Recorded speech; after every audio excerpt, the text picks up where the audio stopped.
একদিন পরীরানী পরীলোকের সরোবরের ধারে রাতের সৌন্দর্য উপভোগ করছিলেন। এমন সময় আলোকলোক থেকে উড়ে আসে এক জ্যোতির্ময়ী আলোকপাতা। সে নিয়ে আসে এক সংবাদ, পরীরানীকে যেতে হবে আলোকলোকে, তার প্রয়োজন পড়েছে সেখানে।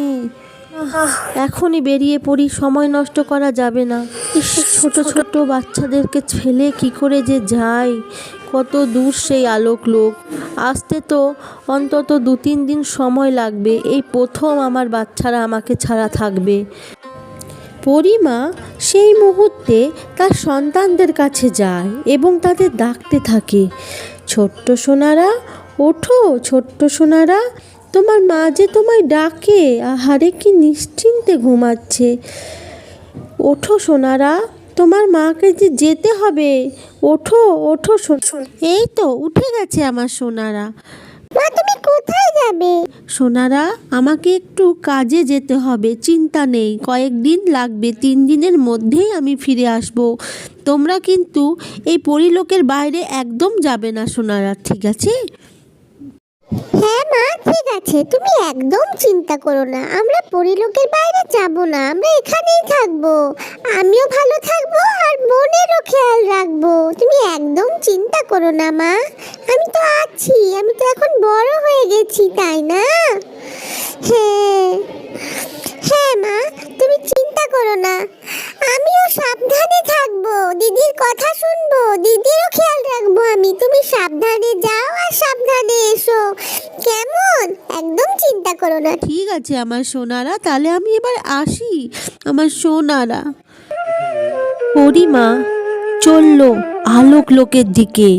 সে তার পরীলোক ছেড়ে সেই মুহূর্তেই আলোকলোকের দিকে রওনা হলো।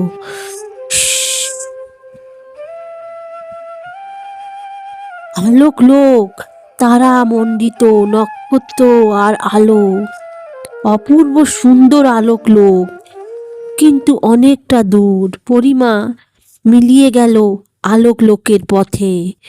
আর এইদিকে সেই ভয়ঙ্কর কালো ডাইনি অপেক্ষায় আছে সুযোগে, কবে কবে সে দখল করবে সেই পরীর বাচ্চাদের, কবে তাদের রক্ত খাবে। ওফ, কবে যে ওদের রক্ত খাবো কে জানে, সুযোগ আর পাচ্ছি না।